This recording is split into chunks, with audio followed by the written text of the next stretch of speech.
Welcome to tele star update. এইবার রোজটাই ধারাবাহিক ছেড়ে দিচ্ছে আরণ্যক অর্থাৎ শান ব্যানার্জি। সম্প্রতি রোজটায়ের আরণ্যক চরিত্রটি বেশ চর্চায় উঠে এসেছে দর্শক মহলে। কারণ হলো পরকীয়া। সম্প্রতি গরিমা এবং আরণ্যকের অন্তরঙ্গ দৃশ্য দেখানো হয়েছে ধারাবাহিকে। খুব শীঘ্রই হয়তো বাবাও হবে সে। এতে গরিমার কোনো দোষ দেখতে পাচ্ছেন না দর্শকেরা।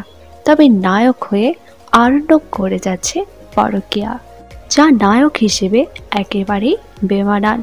দর্শকেরা শন ব্যানার্জি থেকে নাকি এইরকম কখনোই আশা করেননি। তার করার ঋষি উজান চরিত্রগুলোতে তাকে একেবারেই এক নারীতে আসক্ত পুরুষে দেখা গিয়েছিল।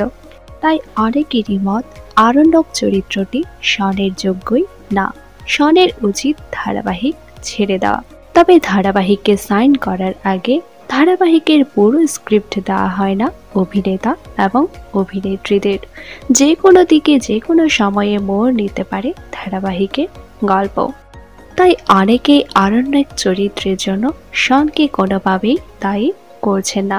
তবে আরণ্যক চরিত্রে শনের এই অভিনয় আপনাদের কেমন লাগছে নিচে কমেন্ট করে জানান।